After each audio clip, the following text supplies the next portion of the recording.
All right, so this evening, or whenever you're watching it, we are with our guest today is Katie, who you're from England, Yep. but you're in Australia right now, right? Yes, that's right. Yep. Okay, so um, you are of the people that I know, and I don't know a ton of people. You are always going around the world, it seems. Yeah, yeah. I saw I a like map. traveling. I saw a map one time. It was a tattoo on a guy's back, and it was the globe, and he's like coloring in the countries he'd been to or something. No, you don't need to do. I'm not suggesting you do that, but that's something I could see. You. How many countries have you visited? Oh, that's a good question. I think it's about 35, I think. 35. Wow. Yeah. I thought I would get to 40 on this most recent trip, but obviously the whole virus shut everything down, so I had to cut it a few countries early. But still, got to see lots of cool stuff along the way. So. All right. So before we get in with the students' questions, tell us a little bit about yourself. Yeah. Okay. So my name's Katie. I'm 26. I'm originally from the UK, but my mum is Australian, so I've always grown up with two passports.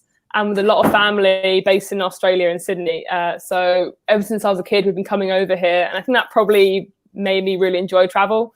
Because even from a young age, I was so lucky to be able to go over to Australia, which is such a cool place, pretty much every few years, which was amazing. And yeah, so I've done a fair bit of traveling after I finished university in 2016. That was when I came to America and where I met you. And yeah, I traveled from east to west coast, sort of meeting lots of people, getting lots of Greyhound buses and Amtraks, and it was amazing. And then after that, I lived in London for a couple of years because I had to get a job, which was. But yeah, last year we decided to make the move and come over to Australia because I've had this passport I've always, owned but never been able to use properly. And I'm so lucky that I can live and work in two countries with no problem. So we decided to set off, and we left in October last year, and we spent 4.5 months going around Asia.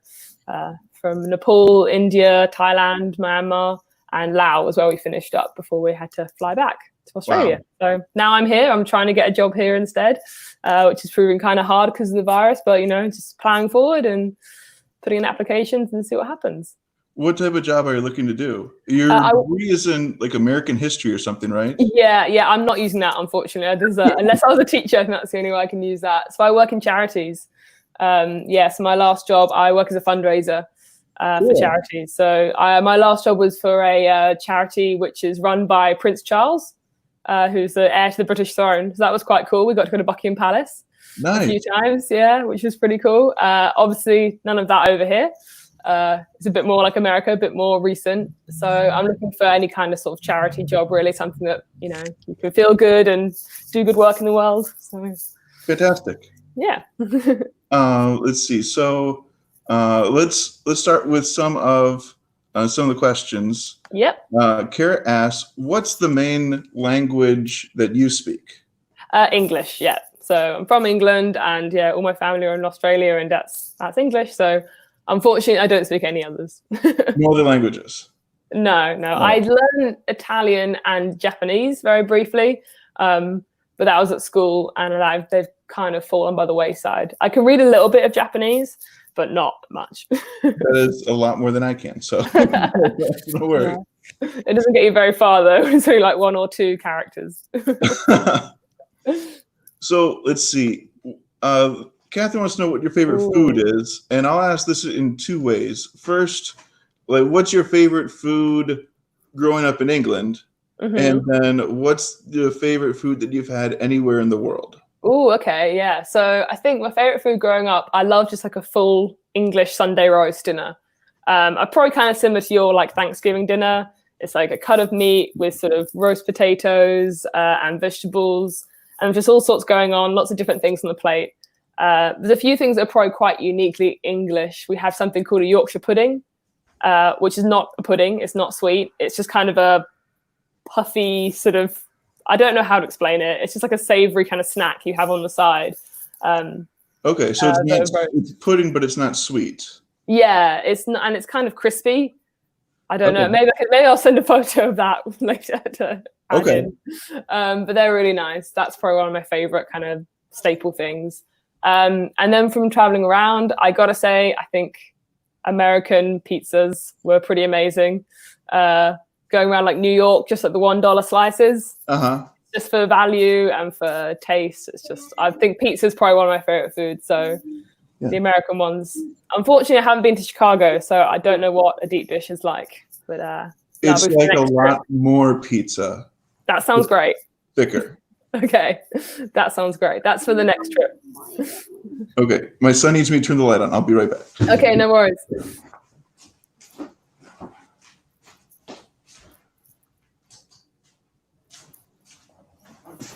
All right. Let's see. Amanda wants to know what has been your favorite country to visit? Oh, I think my favorite country I've ever been to is Japan. I went there quite a few years ago now. I went with my family, and it's just so unlike anywhere else. And the people are just so interesting, and it's just so lively. I really like Japanese culture, so I love sort of anime and the TV and film they produce. And I also do karate. So that was cool to go back to like the kind of spiritual homeland of that. And it's just crazy. Like everything is just so over the top in Japan. And the food's great and everything's so clean. And it's just, and people are so welcoming. So I think Japan is probably one of the craziest places I've been. Cool. Now, Amy wants to know what's your favorite animal and why?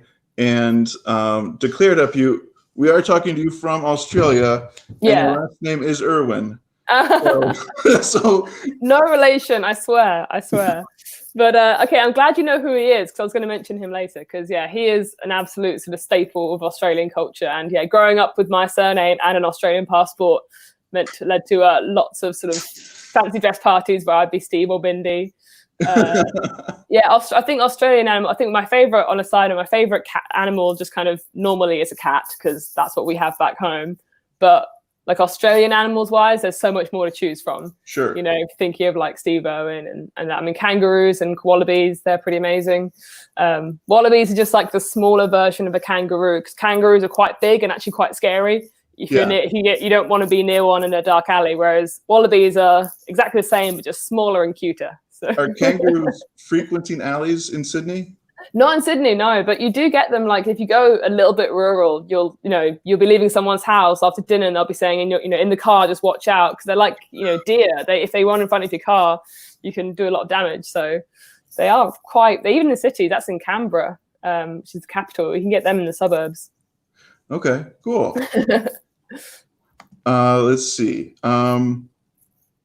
So what are some traditions that you see in Australia and UK now? Because the England is kind of our mother country.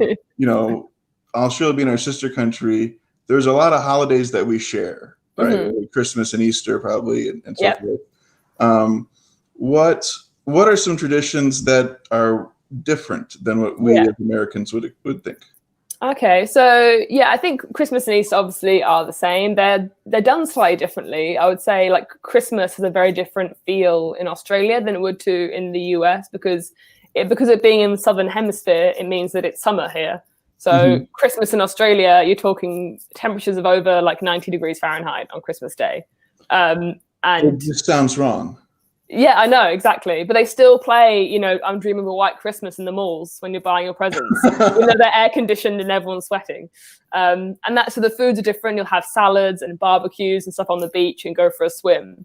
So the traditions of Christmas, I'd say, are really different in Australia than in America and the UK, which is cool. I'm looking forward to my first Australian Christmas, but it'll be a bit weird. And so different holidays. So we have sort of Remembrance Days. A really big day that just passed in Australia is Anzac Day, which commemorates the Australian and New Zealand forces who died during World War I, mostly like the Gallipoli campaign in Turkey. And that's a really, really important day for sort of remembering veterans and sort of commemorating the lives lost during that war. And there's a bridge in Sydney dedicated to the Anzacs, and there's sort of statues of them. So they do lots of ceremonies on that bridge and stuff. So that's a really important day for Australians. And then I suppose one day that's kind of interesting is sort of celebrating when Australia became sort of independent. It kind of became independent on January 1st, 1901 from the UK. So they don't celebrate it on that day because that's New Year's Day and there's other things going on. But it's kind of all wrapped up in Australia Day, which is celebrated later on in January, which technically marks the day when the first British settlers arrived. But it's also just used to celebrate Australia. It's kind of like a 4th of July. It's sort of celebrating Australia as a country. But yeah, it's a debated. And that would feel normal for it to be in the summer. Yeah. So January is summer. Yeah. So Australia Day, it's all sort of flags and songs and lots of barbecues basically. Okay. Let's see. So what would Amy is asking, what is your winter like? Yeah. So in Australia, I mean, we're actually kind of coming into winter now. So it doesn't get as cold as it does in somewhere like Illinois. I don't think it ever snowed. I was in Sydney once during winter, which would have been sort of August, and the news was saying it's snowing, everyone get outside, and it was just kind of really thick hail. It was really horrible, and all the kids are trying to make snowmen, but it's all dirt, and sort of there's just like snow doesn't really happen. There are actually ski slopes though that aren't too far out of Sydney, which a lot of people don't know, and they get actual snow in the winter, so that's a bit weird skiing in Australia, but it's a thing. But it's very different. You don't have sort of like cozying up to a fire or anything. Like that's just very different. So even when I was a kid and we'd come over from the UK, we would go during our school holidays, which is sort of July, August, and we'd go over to Australia and it would still be hotter than England, even though it's Australian winter and British summer. So mum used to get odd looks because her little British kids would be on the beach sort of swimming and all the Australian kids are shivering in anoraks on the beachfront, but we think it's really hot. Shivering in what? What was the word? Oh, anorak, which would be like a big jacket. Yeah. Okay. That's a British term, not Australian. So I use a mixture. What are some other, even though, as I was saying, we both speak English, but what are some of the biggest words that we use differently? Ooh. The things that you can think of. I reckon a big debate. So Australia is kind of quite an interesting mix between British and American culture, I find, and so the words are kind of similar to that. So even though, a similar kind of mother country being Britain, they also declared independence and kind of want to be their own thing and allied quite close with America. And that's a long way of saying that Australia says chips instead of crisps. So for like potato chips, and that's a big thing in the UK. It's crisps, and all my friends got very upset with me when I started saying chips because that's very Australian or very American. So little things like that. Australia's got all sorts of kind of weird slang, like all names for clothes are always kind of active. So your sneakers are your runners, and your swimming costume is your swimmers, which is quite nice. But it'll probably all come to me as we think of it. And if I think of any more, I'll let you know. But that's the one I can think of right now. Let's see. What Chance wants to know, what's the main sport in your country? So, you can answer them separately first. Yeah. But I would guess there's probably a lot of ones that would apply to both. Yeah, so the UK and Australia both share a love of cricket. Which I don't think has really ever made it in America, has it? Cricket? No, So every year we have the Ashes, which is sort of the Britain versus Australia, and it's huge. And as a kid of being dual nationalities, when I was younger, I'd get lots of like anti-Australia stuff on one side and really pro-Britain on the other side. So it's quite contested, the Ashes. Cricket is big in both countries. Could you explain to people who have no idea what cricket is? We know students might guess it's kind of like baseball because there's a pitcher and you're doing something. So I don't know it very well either, but there's like 3 wickets which kind of the batter stands in front of, and the aim I think of the bowler is to hit them over. And you have a bat, but it's not round like a baseball bat; it's kind of flatter. It just takes a really long time. All I know is when you try and watch cricket, matches go on for days. Days. They can go on, they're just they'll just stop the match at the end because it gets dark, and they'll have to pick it up the next day, and it just takes forever. So yeah, I don't know much about cricket, to be honest. And then UK, the national sport is football, which is soccer. That's absolutely huge in the UK. Everyone's very upset because all the leagues have been cancelled this year because of the virus. So everyone is it's such a blow to the national spirit because it's such a huge part of the culture. And then I'd say over in Australia, rugby is really big. And so is Australian rules football. Do you know anything about this? I know of it, and I watched some of it one time and tried to make sense of it. It looks kind of like a cross between American football and rugby. Yeah. I think that's what I say. And my Australian friends when sport go, oh no, it's its own thing. I think, well, I tried to watch one game. It basically, in a simple level, it's definitely kind of a mixture between rugby and American football, but it's very much its own thing, and it makes no sense to me. But they love it. So cool. Let's see. Now, this is one of the questions, and I'll ask this in two ways to you. How has COVID-19 affected your area? The countries you're from, the United Kingdom and Australia, are they responding to it differently and so forth? And then how did that affect you as a traveler? In Asia? God. A lot, yeah. First of all, the UK and Australia have taken quite different approaches to it. I mean, first of all, just the UK is so much worse affected. Its death toll is a lot higher than it is over here. I think that's due to lots of reasons. I think the UK is very small, very sort of densely populated. There's lots of people living near each other, and it's right on the border with Europe, so it's a constant hub of people coming through. Whereas Australia, as sort of an island, really set away quite far from any other country, it's quite used to being very strict on disease control and that sort of thing. Australian border security is really tight for sort of diseases and biomatter. If you come into an Australian airport, you get asked to declare if any of your clothes have any mud on from the country you last come from, and they will disinfect it in case you're bringing like mad cow disease or some kind of agricultural thing. So, we had hiking boots with mud on, and we had to go up to a customs officer and show them our shoe, and they sort of go, oh no, that's okay. That will let you through with that. But if you have too much, they'll put you in a disinfectant thingy. So Australia is quite used to controlling its borders in that way. I can't imagine that being the mud guy as your job. Yeah, I know. Yeah, I don't think it's the most glamorous job in the airport. But yeah, so Australia has actually dealt with it really well. It's really kept it under control. I think that was just from going into lockdown a bit sooner. So there's been under 100 deaths in Australia as a whole, which is really amazing, comparatively. And I think it kind of means we'll just kind of stay as a little lockdown, perhaps with New Zealand. New Zealand are very similar. So they're thinking Australia and New Zealand will kind of weather this together and keep trade and tourism between the two to keep the economies going. But Australia just has the benefit of being a bit further set away, which means that for stuff like this, it's kind of naturally built for resisting it a bit better. But it's sad as a sort of British person to look at what's happening in my home country because it's not good. And here I'm feeling a lot safer. But yeah, traveling, it was pretty horrible. So we first heard about it in probably sort of, I guess, November, January, when it was just kind of a virus in China, perhaps coming out a little bit around Asia, and we weren't too worried about it. And it was only really in sort of March when it really started getting serious, and we were preparing to go to our next country. We were in Laos, which is kind of the landlocked country in the center of Asia. It's got, all the other countries on each side, and we're trying to go into Vietnam.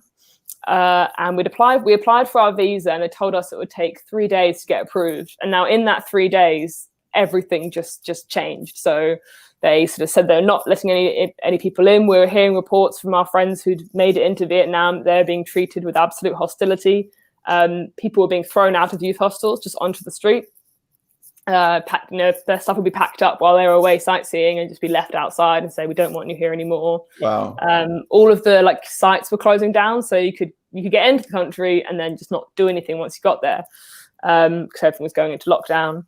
So I think we kind of realized, well, look, if people don't want us in their country, then maybe it's, that if they were, we're going to bring a virus, and, we should probably think about getting back. So we originally planned to come to Australia after 10 days or a week in Malaysia along the way back. Another morning, we were due to fly to Malaysia. We got the news that Malaysia was going into lockdown and wouldn't be letting anyone in.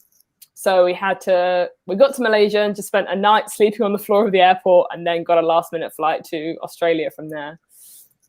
Wow. So Were there more flights into Australia after that? I think there probably were some, but everything was being cancelled around us. We had some future flights cancelled and refunded. Wow. But some of our friends who kept traveling for a little while, and they were in Thailand until sort of start of April. But they were the very last flight out of Phuket International Airport. And they said it was so final that the staff were closing up all the shops, and every single staff member just stood on the runway and waved off the last plane. Because, they knew that this was it. And Phuket is an island that's sort of all dependent on tourism. So they were sort of quite symbolically just waving goodbye to the tourism. Is that in southern Thailand? Yeah, so this is the beachy area in southern Thailand. My parents actually spent their 25th anniversary. Oh, really? That part. It is a lovely, lovely part of the world. Yeah, they spent some time doing some mission work there, and then they're like, yeah, we're already over here. This is their friends are like, hey, you need to stay here, and this was, they got to ride an elephant, and oh, really? They said it was an incredibly reasonable priced place to stay. Yeah, and the Thai people are just so friendly, and the food's great. It's hard not to like Thailand. It's just amazing place. Speaking of food, what is the most popular food in Australia? Like meat pies. Like a pot pie? So just like a takeaway pie, but they're just like absolutely chock full of meat. Whereas in the UK, they're sort of got lots of vegetables in. Nope. In Australia, it's just like, beef mince and maybe kind of chicken and mushroom. And they're very much, you get them to go. So from bakeries or like gas service stations on the highway, people just grab a pie to go. I say that's probably, one of the most popular things in Australia. Okay. Let's see. And then another sports question. Mm-hmm. Do you have, I don't know, so I know some people in the UK are very, they love their one team, like Americans love some favorite sports teams. Is there a soccer team that you like? Unfortunately not. I'm not really into football at all. The only times I kind of get involved are when it goes nationally, when we have like the Euros or the sort of international World Cup, and then I'll just kind of support England. But I think I don't even know what my local team is, because I lived in London for a while and there's so many different teams. I think it might have been West Ham was my local, but unfortunately I never really got into it. That's okay. Let's see. What system of governments? There's no good segue, but the next question is, what system of government is there in Great Britain and Australia? They're similar-ish, right?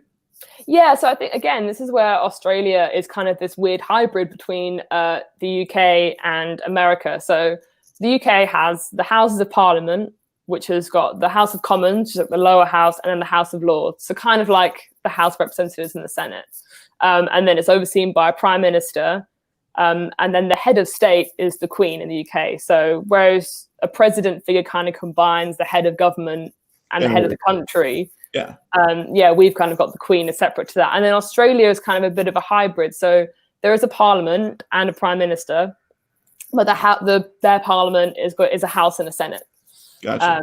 And their sort of House and Senate, I think, is proportioned similarly to America. So it's, the House is districts and the Senate is states, because there's 6 Australian states and 2 territories. I think they each get 12 senators or something like that. And then they still have the Queen, because they're part of the Commonwealth. Their head of state is the Queen. I mean, she does absolutely nothing over here, but military people, and when you're becoming a citizen, you still kind of swear allegiance to the crown, because Australia is still the Commonwealth. But Australian politics is pretty famous just for being very complicated. And the Prime Minister can be removed really easily. There's no sort of term limits like America. So I think in the last 10 years, there's been 5 Prime Ministers. And they just keep kind of replacing each other. And it's all very sort of, they keep having fights and one deposes the other and then someone else comes in, and it's a bit messy. Yeah, it sounds like it. Yeah. So then would it be fair to say that people in England care more about the Queen than people in Australia?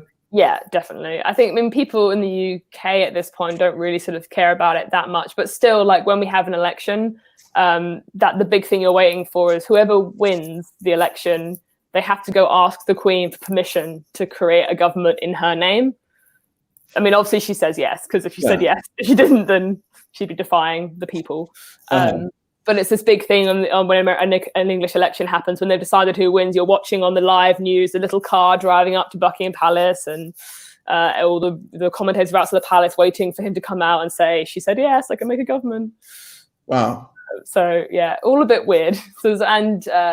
Parliament can't sit until she has opened it. So she'll sit there in all her full crown and garb and officially say, I declare this Parliament open.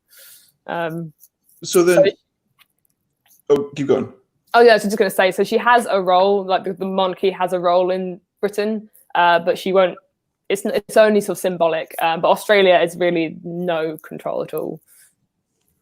Okay, then. Now I'm not the expert on the English monarchy by any means, but it seems like Buckingham Palace looks like a pretty nice place to live. It is. And the royal family looks like they're doing okay financially. Mm-hmm. Do like the tax dollars of the UK go to support the monarchy? Yeah, they do. And that is something that is really controversial. The tax money goes to support them, but they also gain, because Buckingham Palace is open to the public. So, tours and that sort of thing go to supporting it. Prince Charles he owns a lot of land. The position of Prince of Wales / Duke of Cornwall, he owns a lot of land in Cornwall, so he's kind of gets rent from that as well, which that goes back to like the 1200s. It's a bit ridiculous. Yeah. So there are other ways. It's not solely taxpayer, but it is mostly. So that is a quite controversial point, but it's not really enough that people feel it on their day-to-day lives or in their paycheck. Yeah. And people, I think, generally still like what they represent, and the tourism money that the monarchy brings in, it arguably kind of offsets that. But yeah, it's definitely a point of contention, especially with everything that's happening with, I don't know if you follow with Harry and Meghan. Yeah, I follow it. Yeah. It's a little tabloidy. Yeah. To follow it, so not too much. It sounds, from my rough reading, and you can tell me about it, it sounds like they were. The press is kind of being a jerk to Harry's gal there. Yeah, it was awful. Yeah, it was really bad how they treated her, and it's very sad because I think it had sort of a racial element to it, which is really, really sad to see. Our press is not very good. They have not many morals. But yeah, I think he's always been kind of living a bit of an independent life, and I think they wanted to be real people who earned their own money and spent their own money. I think is quite admirable. But are they able to do that? Like from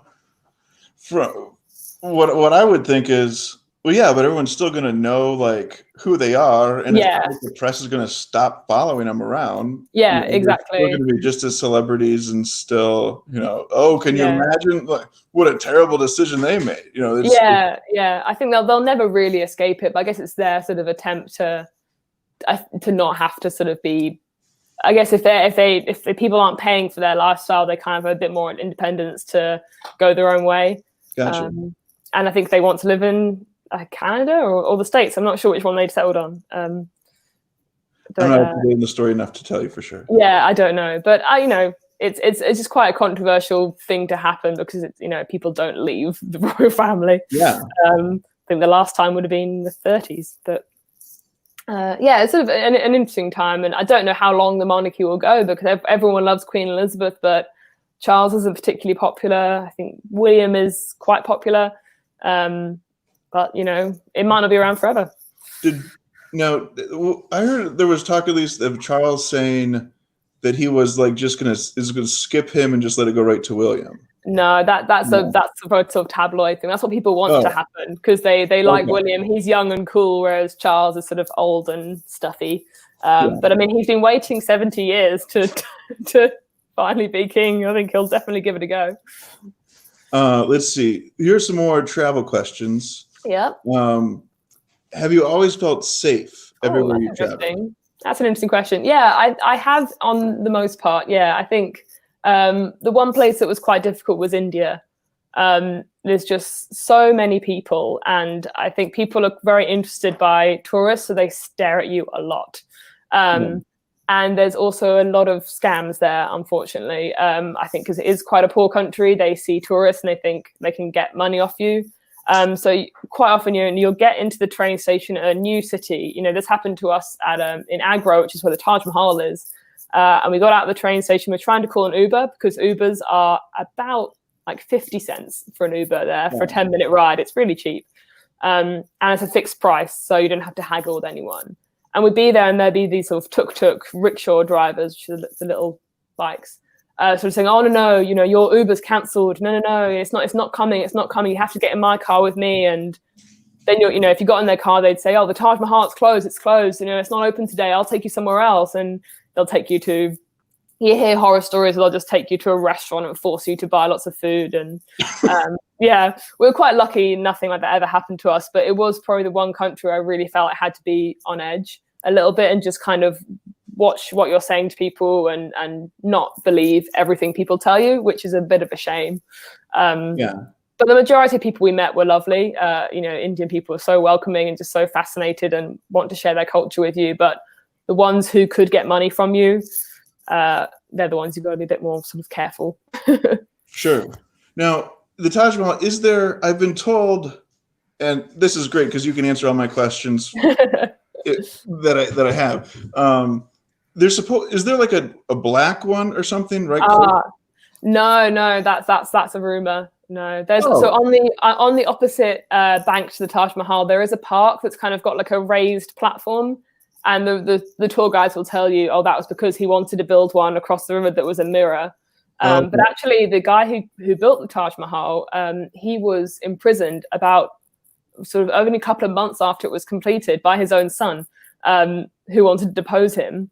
So he never actually got to enjoy the building he made for his wife, the Taj Mahal. So he was imprisoned for the rest of his life in a prison that overlooked the Taj Mahal. Wow. So that kind of sucks. But he wouldn't have had any time to have built another one. No. Okay. Yeah. Good. Thank you for answering all my dumb American questions. Okay. No, it's good. Let's see. This kind of goes to the next one. Do you have any strange stories about your travels? Oh, strange stories. I suppose, yeah, I mean, there's been so many sort of crazy scenarios, I guess. I'm trying to think. I mean, India probably is the source of most of them. You know, just the way that India just kind of, I think at one point we went into some cafe and then we got on really well with the owner. So he sort of will take you back to his house and you'll meet his whole family. And that just happens. And, you know, you've got to be careful sort of who you trust. If you get a good vibe from someone, it's okay. So there's a lot of stuff like that. That's strange stories. In Laos, it's probably not particularly strange, but in Laos, we spent a day volunteering at a local school. And that was just kind of, strange in a way, just seeing how schooling works over in a country like that. Yeah. And Laos is a particularly interesting country because it's just the rural people there really kind of struggle with the legacy of the Vietnam War because it spilled over into Laos, and there's so much like unexploded bomb stuff there. Yeah. And so that's actually one place we went to. It's called Pont Savan, which is one of the biggest hit areas. I think there was a bomb being dropped every sort of 8 minutes, I think. And a lot of them didn't explode. So there's like 80 million unexploded bombs in this small country. But we went to this town, which is the worst. And it's such a weird kind of tourist trap. So you get served food out of a bomb crater and you buy spoons made out of bombs and you buy necklaces. And it's all kind of, they've made it into a tourist thing. Yeah. But the hardest part, some people selling it to you will be missing a limb because they were trying to get the materials to buy it. And then they got hurt. So it's a hard one. You can't support that kind of thing, so you can't spend your money there. But the people are very poor and they're really struggling with that. So that was quite sort of a strange place to be and very sad. But very, very sort of moving as well. And there's a lot of good work being done to kind of clear up the landscape and sort of allow people to farm again. But still a long way to go. Yeah. Yeah. Now, when you travel, are you normally traveling by yourself or with other people? And what would you recommend to, the American kids who are watching this and thinking, oh, I want to travel around the world like Katie? Yeah. So I first went when I came to the US, I was on my own. But that was fine because it's sort of, a country where I feel safe and I speak the language and stuff. It is a bit different, I suppose, when you're in a country where you don't have that language. Now I always travel with my boyfriend. We've been together for 3 years, and we met in America. We met in New Orleans. So we both love traveling. So this last trip, we were together, and it does make it easier having someone with you. But we met so many people who were on their own, and I know lots of my friends traveled around Southeast Asia, sort of Thailand, Vietnam on their own. And there's benefits both ways. When you're on your own, you're kind of free to do what you want. You eat when you want, you go see what you want. Whereas when you're with friends or with a partner, you're kind of having to make decisions together as a group. But also it means if you're just really tired and you don't want to socialize, with people, you don't feel like you have to. Whereas when you're on your own, you kind of always feel you're going to be trying to make friends and stuff, which can be a bit tiring. But I'd say sort of solo traveling is definitely worthy in its own right. I wouldn't say if people want to go traveling and they haven't got friends to go with, I would definitely not let that stop them. India is one of those countries that people sort of say, oh, I don't know if I'd go there on my own. And I met plenty of people who were there on their own, but I don't think I would have liked it. So the places like Thailand and Vietnam, you'll meet lots of people and have a great time. So go if you're thinking of it. Let's see. There's another good question from Amanda. Do you have anything that you collect? Oh, go from country to country. I know, like sometimes in my humble travels across America, like I'll collect postcards sometimes. Yeah. I collected postcards when I was in the States on that trip. But unfortunately, I always said I'm going to make a really big frame of them all. And then I laid them all out, and they were like a meter. They were huge. And I was like, I can't get a frame this big. So unfortunately, those postcards just kind of sat somewhere. I really like scrapbooking, so I keep everything. My boyfriend gets so annoyed because every single receipt from a nice meal, I'll keep it. And then I kind of scrapbook everything. So then it kind of tells the stories. You're going to people like, oh yeah, that meal or that place we went or that museum was really cool. So I do kind of keep like mementos like that. And I always try and buy like some kind of souvenir. I actually really like buying rings when I'm away because it's sort of a piece of jewelry that it's just nice. They're usually quite cheap and it's something you can actually wear and use and it won't just go up on a mantelpiece and kind of get forgotten about. So as a girl, I quite like getting jewelry sometimes. Cool. Yeah. Let's see. Here's another kangaroo question. Yes. Are kangaroos friendly in Australia, or do they pose a risk of boxing anyone that gets close to them? It's not boxing, it's kicking. They've got a really powerful kick. So you do have to be a bit careful of them. So they're not friendly, unfortunately. Wallabies are definitely the more friendly versions. So if you ever come to Australia, there'll be lots of zoos and petting zoos where you can feed wallabies and sort of stroke them. And that should get your kangaroo fix sorted because they look basically the same. The actual kangaroos are huge. They can be sort of 6 foot and they pack a really powerful kick. So I know one of my mum's friends lives sort of out in the bush and we went to visit and I think we woke up at night once and we were looking outside and there was just loads of them in their garden bouncing around and you kind of have to be a bit careful because they do outnumber you sometimes as well. It's in classic Australian fashion. There's lots of things that can hurt you. Yeah. What's the most dangerous situation you've been in your travels? Not a mean people dangerous situation. No, like a animal or weather situation. We got chased by a cow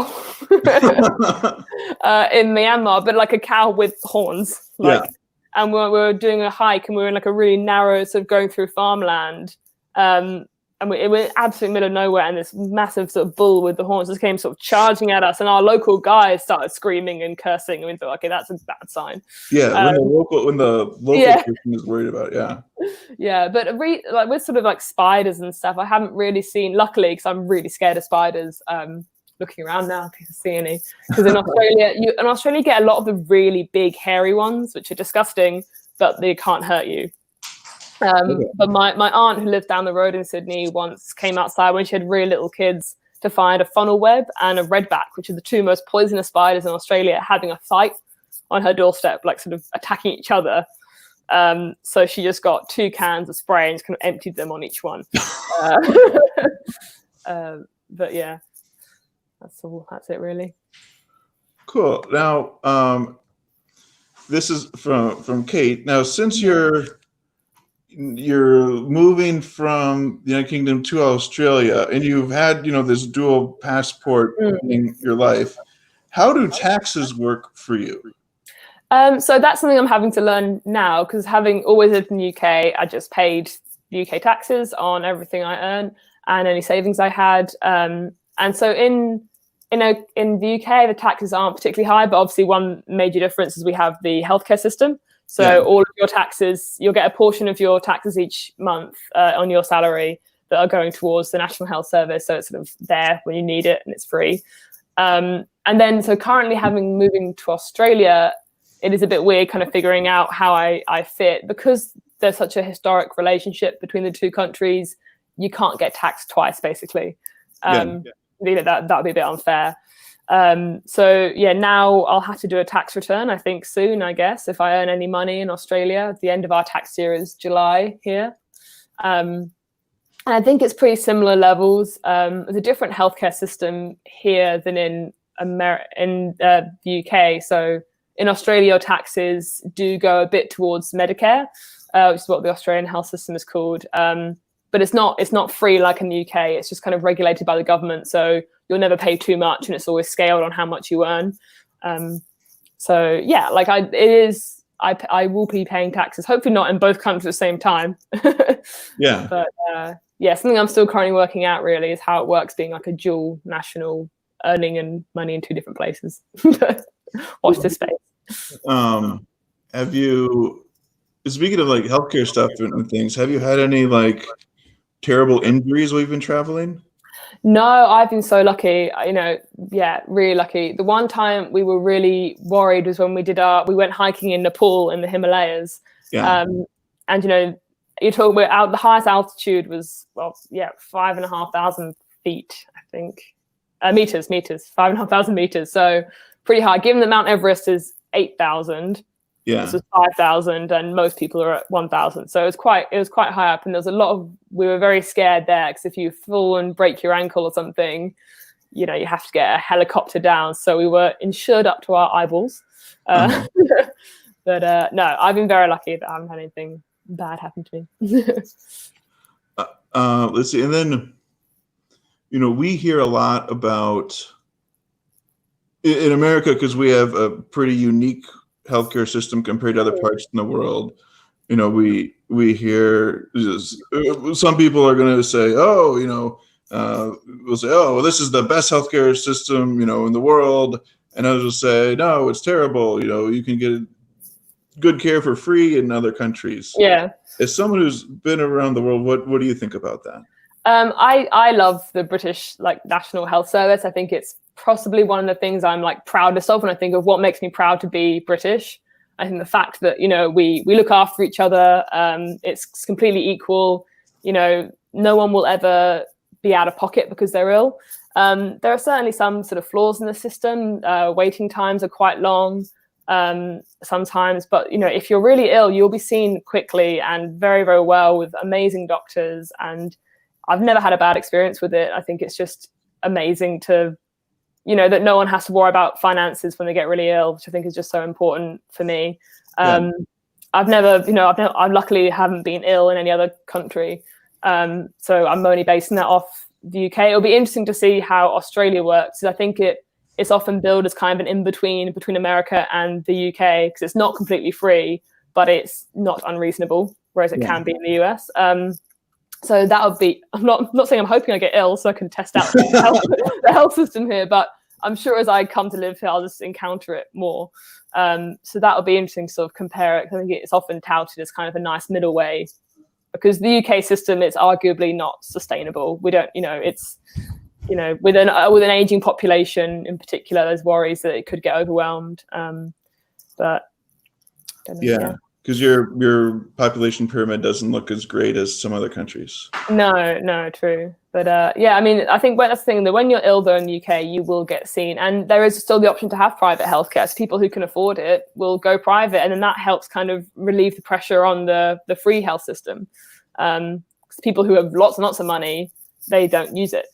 So it means that it's kind of is more there for the people who need it. Oh. Now, Dade wants to know, what's the biggest change between countries you've been to? Ooh. I think, sort of culture shock is definitely a big thing you get, particularly around Southeast Asia. I mean, between Australia and the UK and America, everything's really kind of similar. It's quite comforting. You go to any of those three and they'll still be, McDonald's, and people will, know the same kind of cultural touchstones. McDonald's? Huh? What was the thing you said after McDonald's? As in, so everyone there'll be a McDonald's in every place, and people will kind of have the same shared culture between those. Yeah. As in, everyone will be watching the same thing on Netflix, Yeah. Tiger King. Everyone will have seen Tiger King, Whereas, you go into some countries and there's just such, people are not interested in the kind of the same things. And that's quite interesting. I quite like becoming Facebook friends with people I meet traveling to see what kind of things they're sharing and what kind of things they're interested in. TikTok is massive in India.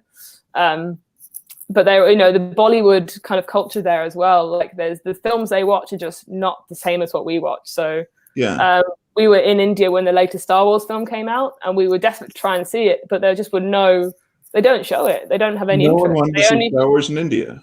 No, they just show their own movies. Which we did go see one, and it had no subtitles. It was all in Hindi.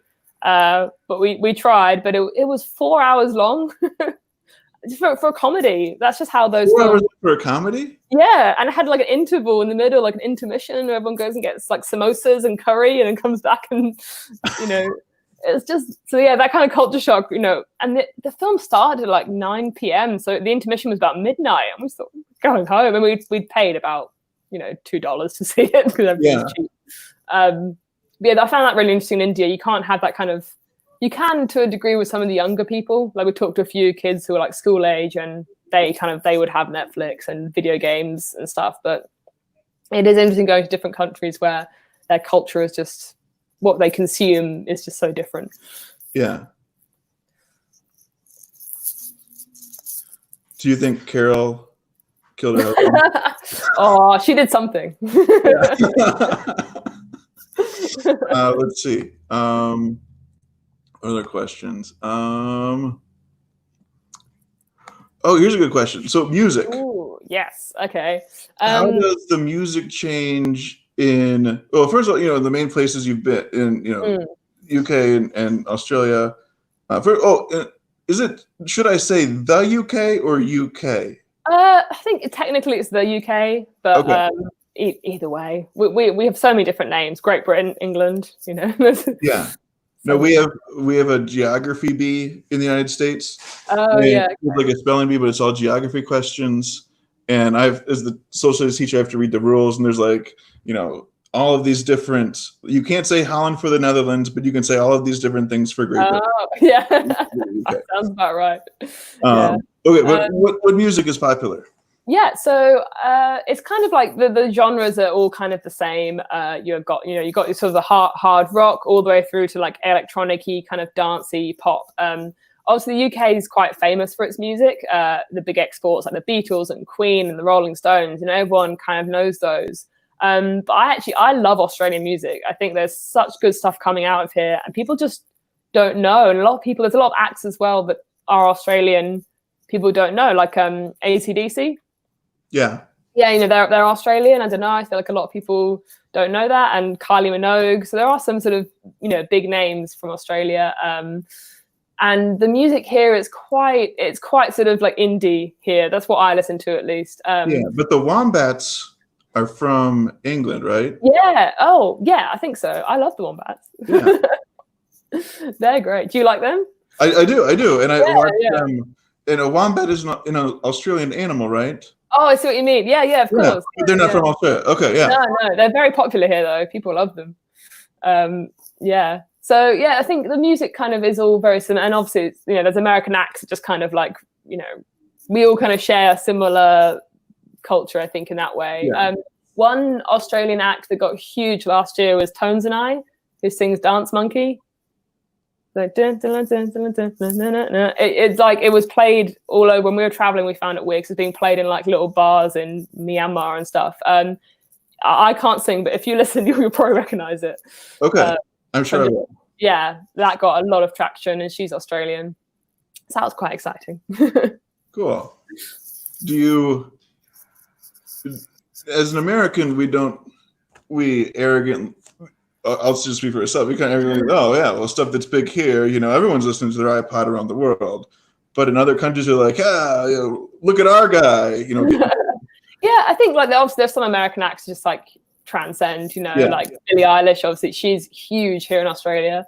In Australia each year on Australia Day, the biggest radio station does like a countdown of the nation's 100 favorite songs from that year, and it's a really good fun. Everyone has a big party and celebrates and just listens to acts, and it's often Australian acts because that's what they're trying to promote. Yeah. But last year Billie Eilish won, cool. So she's just massive everywhere.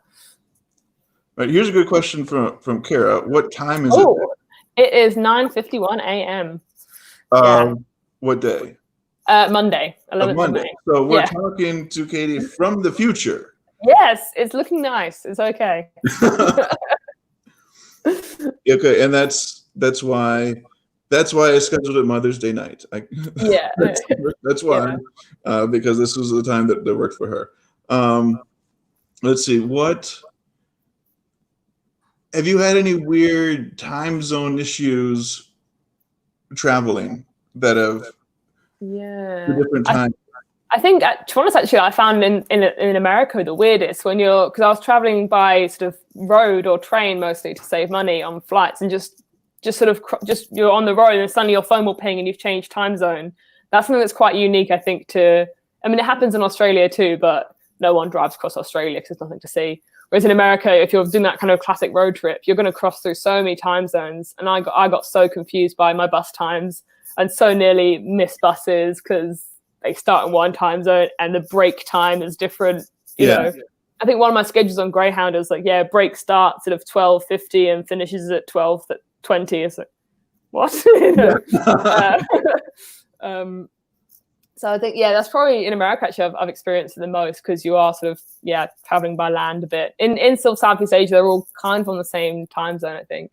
But the best part is I have done New Year's Eve in Australia once, and that's fun because it is like, I think Australia and New Zealand are like the first to go into the new year. So that's always quite fun, texting my friends, and they're, at lunch on New Year's Eve the last year.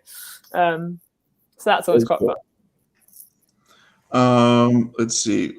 You talked about saving money when you travel. Mm-hmm. And I think at least to me, thinking about, I'd love to travel, around the world, but it's expensive. What are some ways to make it more affordable? So probably the main way I do, which I know isn't for everyone, but is staying in hostels. And I think I know, well, at least when I was in America, I found people sort of thought hostel and they thought like kind of like a homeless kind of shelter kind of thing. That was what a lot of people I met in America kind of equated that with. Yeah, that's what we would think of. And hostels aren't big. Trying to travel around America was difficult. I went to Atlanta and there's not a single hostel in the state of Georgia. So that was interesting. But, when you're traveling around somewhere like Asia, the prices are just, you could pay like, I'd say an average is like $5 US a night is an average for a dorm room in a hostel. And there's so many of them now that there is competition and they're really nice.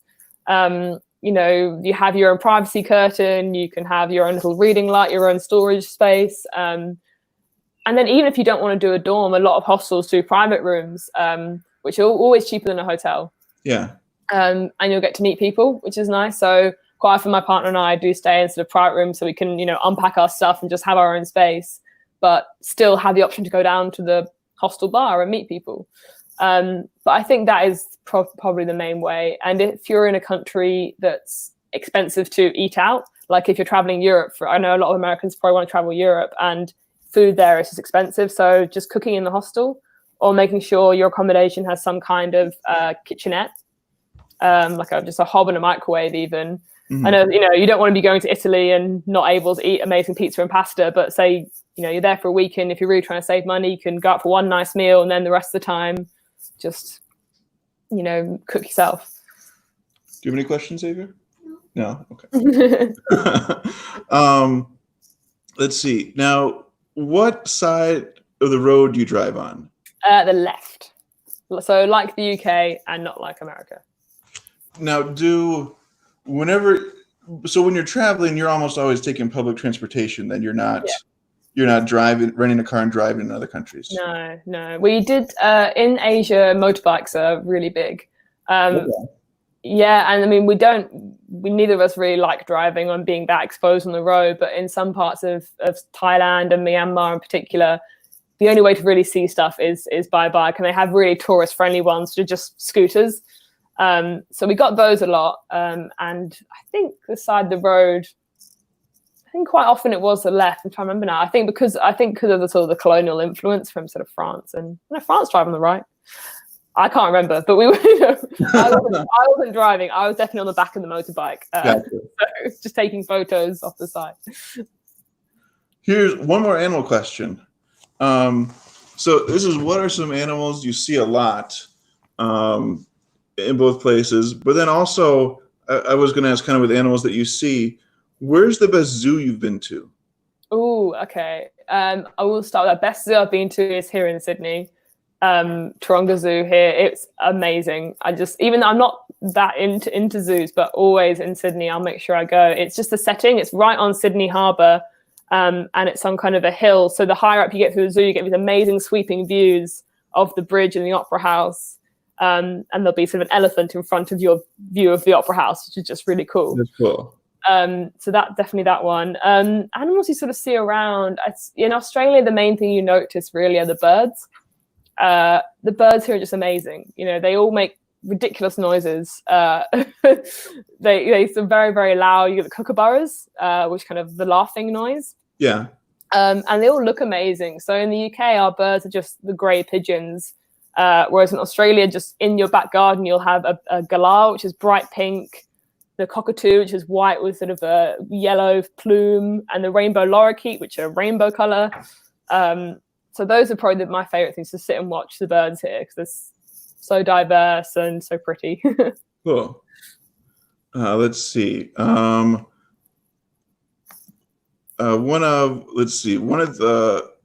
nearing the end here, but one of the questions that we normally ask when we do these is, if we were to visit your country, you spend a day or a few days in your country, what would be some places you would say, oh, you got to go see this? Okay, yeah. So for you though, answer those things for the UK and Australia, but then if we're of the places you've been, right? Yeah. If you had one day to travel, where would you go? Okay, and so like don't do to see my family or something like that. Yeah, nah. So the UK, I'd say London. Just do the sights of London, Buckingham Palace, the Tower of London, Tower Bridge. Just sort of spending a day walking around London, and if you can get a late flight to Edinburgh, Edinburgh in Scotland is absolutely amazing. It's if you're thinking of the UK and big castles and Harry Potter, you're not going to get that in London. You'll get that in Edinburgh. Gotcha. And then in Australia, I'd say the best thing to see here is the Great Barrier Reef. It's just absolutely incredible. We were looking at, I think the Barrier Reef is about the size of Italy. It's absolutely huge, and it's sort of the whole east coast of the country. And unfortunately, you've got to see it while you can, because with climate change and coral bleaching, it is dying quite slowly. So it's not as vibrant as it used to be. So I think that's something that people should, try and see while they can, but also try and do it ethically. Because if you go on a massive big boat that's pumping pollution into the water, then that's not a good way to see it. There's more sort of small, eco-friendly tours that do it. So you go in a small boat, or you scuba dive, or you can go in like a small boat, which is sort of less people, because and I think it's more. I mean, to be honest, the issue with the reef is more kind of like global issues of pollution. Yeah. It's not necessarily the boats, but So that's something that the government here are quite sort of, it's a bit of a big debate here. So definitely that. And then from sort of around the world, I think probably my favorite sort of thing we did of the whole trip this time around would have been Nepal and being in the Himalayas. It's just sort of being out in nature and just being so far away from cities and just sort of looking at the highest peaks in the world is just incredible. Yeah. So I think that's probably one of the best places I've been. Yeah. Cool. And the last question, as we think about and pray for you and your travels and your countries, what's the main thing we should keep in mind about Australia and the UK? What the main sort of, how do you mean? Sorry, like. What's an issue there that we should? Oh, okay. And so forth. I think I'd say the UK, it's all more political and there's not much anyone else can do about it. But I think Australia is really feeling effects of climate change more than anywhere else. You might remember the bushfires from the start of this year. Yeah. Yeah, Australia is going to be hit very, very hard as this gets worse. That's it. The reef is already starting to go. The incredible diversity of Australian wildlife is threatened by the bushfires and everything. It's an internal debate as well because the government are pulling their heels on it and still supporting coal mining and things like that, which aren't great for the environment. So it's something that needs to be sorted in Australia itself as well. But just in the global effort to kind of help our planet, that's something that will really help Australia. Awesome. All right, great. Any last things that you haven't told us about the UK or Australia that we should know? Not really. I don't think. I think all I really say, I suppose, is like right now we're kind of all realizing how close together we really are, and how much we've all got to kind of work together globally. And obviously there's lots of horrible things about this virus. And with one thing, I like to think it's kind of brought people together. So we're hoping for you guys, and we hope you're thinking of us, and just hope we can all get through this and travel again once this is over. You can all come to Australia, and I'll come to Chicago and have some deep dish. Right. Well, we're in Litchfield, so we're the southern part of the state. So think more farms than skyscrapers. Okay, that's fine. That sounds better. As long as I can get pizza, then I'm fine. We have pizza though. We have plenty of pizza. Okay, good. It sells deep dish pizza here. So okay, excellent. All right. So we'll end the broadcast here. Thank you, Katie, so much. Bye, guys.